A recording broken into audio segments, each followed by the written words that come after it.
ఈనాటి ముఖ్య అతిథి మన పాలమూరు ముద్దుబిడ్డ గౌరవ ముఖ్యమంత్రి రేవంత్ రెడ్డి గారు, అట్లాగే డిప్యూటీ సీఎం బట్టి విక్రమార్క గారు, సహచర మంత్రివర్యులు సీతక్క గారు, అట్లాగే వేదిక ఉన్నటువంటి శాసనసభ్యులందరికీ, ఎమ్మెల్సీ దామోదర్ రెడ్డి గారికి, గౌరవ శాసనసభ్యులందరికీ, అట్లాగే అడ్వైజర్ షబ్బీర్ అలీ గారికి, గౌరవ చిన్నారెడ్డి గారికి, అట్లాగే శివసేన రెడ్డి గారికి, అందరికీ, వేదిక ఉన్నటువంటి పెద్దలందరికీ, ప్రజాప్రతినిధులందరికీ, ఇక్కడ విచ్చేసినటువంటి అక్క చెల్లెళ్లకు, అన్నదమ్ములందరికీ, మీడియా మిత్రులందరికీ కూడా హృదయపూర్వక నమస్కారం తెలియజేస్తూ ఉన్నా. రేవంత్ రెడ్డి గారు పాలమూరు ముద్దుబిడ్డ, పాలమూరు జిల్లాకే గర్వకారణం. ఇలా మన పాలమూరు ముద్దుబిడ్డ రాష్ట్రానికే ముఖ్యమంత్రి కావడం పాలమూరు జిల్లా అదృష్టం. అందులో వనపర్తి జిల్లాలో చదువుకున్నటువంటి కారణంగా ఈనాడు వనపర్తి జిల్లా వాళ్ళు, వనపర్తి నియోజకవర్గ వాళ్ళు, ప్రజానికందరూ కూడా మరీ అదృష్టవంతులు. అందుకే ఈనాడు పెద్ద ఎత్తున ఈనాడు వనపర్తి నియోజకవర్గంలో శంకుస్థాపనలు ప్రారంభించడం చాలా జరిగినాయి. అట్లాగే ఇది ప్రారంభం మాత్రమే.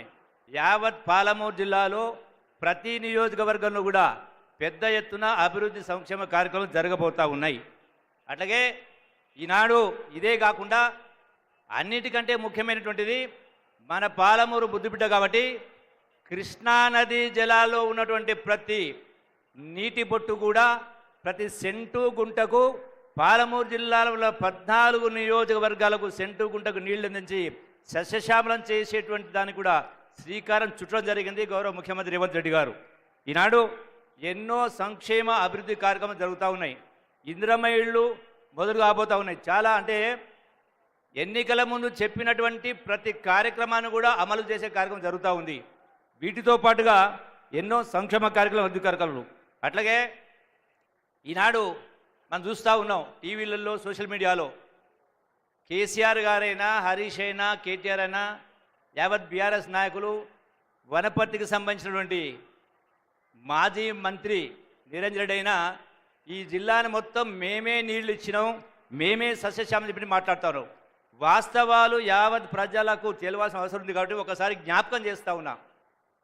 పాలమూరు జిల్లాలో మహాత్మా గాంధీ కల్వకుర్తి లిఫ్ట్ అయినా, భీమా అయినా, నెట్టెంపాడైనా, కోయిల్సాగర్ అయినా, ఈ అన్ని ప్రాజెక్టులు కూడా కాంగ్రెస్ హయాంలో గౌరవ ముఖ్యమంత్రి రాజశేఖర రెడ్డి గారు ముఖ్యమంత్రిగా ఉన్న సందర్భంలోనే ఇవన్నీ కూడా మొదలైనవి.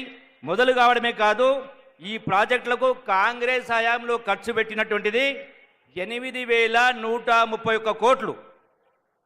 అది ఉమ్మడి రాష్ట్రంలో ఎన్ని ఇబ్బందులున్నా కూడా 8,030 కోట్లు ఖర్చు పెట్టారు.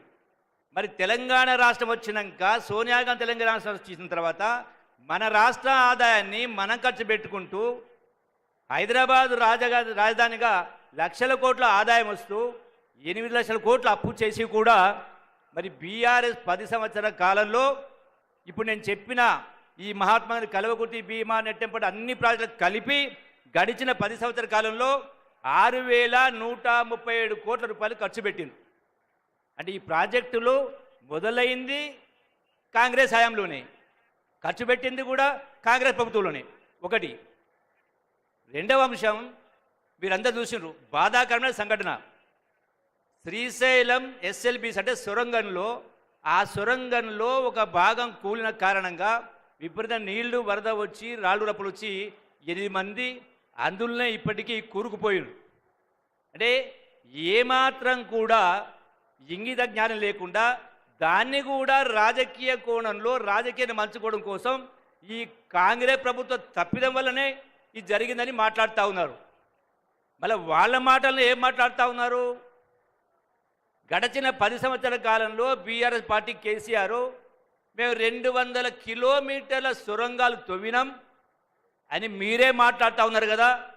మరి మీరు మొదలుపెట్టిన సొరంగాలు తవ్వితే అంతకు ముందే శ్రీశైలం సొరంగం 44 కిలోమీటర్లలో 25 కిలోమీటర్లు కాంగ్రెస్ పార్టీ పూర్తి చేసింది.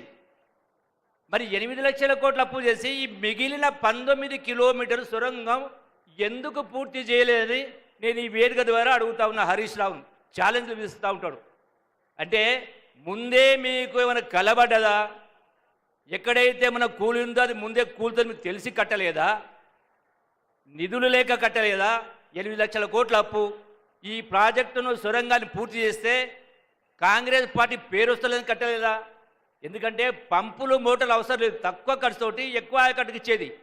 అంటే కేవలం రాజకీయ కోణంలో మాట్లాడుతూ ఎన్నో రకరకాలు మాట్లాడుతూ ఉన్నారు.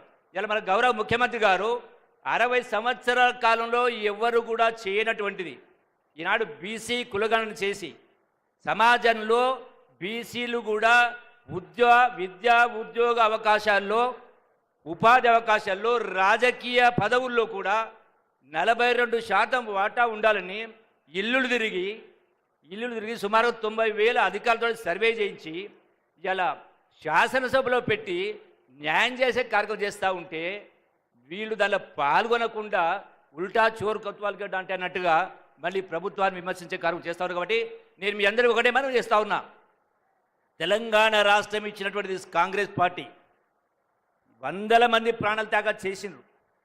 మరి తెలంగాణ ఇచ్చిన కాంగ్రెస్ పార్టీ ఈ దేశానికి కానీ రాష్ట్రానికి కానీ శ్రీరామ రక్ష. ఎప్పుడు ఏ ఎన్నికలు వచ్చినా కాంగ్రెస్ పార్టీని కాపాడుకోవాల్సిన బాధ్యత మనందరిపైన ఉంది. కాబట్టి మీరందరూ కూడా పెద్ద మనం చేసుకొని ఈ యొక్క సంక్షేమ అభివృద్ధి కార్యక్రమాల్లో మీరందరూ పాలు పంచుకోవాలి. ఒక చక్కని పరిపాలన, సుపరిపాలన, అవినీతికి అవకాశం లేని పరిపాలన మనందరం కలిసి, మనమందరం ఒక కుటుంబం కలిసి చేసుకోవాలని చెప్పని మీరందరూ కూడా పాల్గొనాలని, తోడు కావాలని మనస్ఫూర్తిగా కోరుకుంటూ సెలవు తీసుకుంటున్నా. జై Congress. Thank you sir. Telangana రాష్ట్ర వ్యాప్తంగా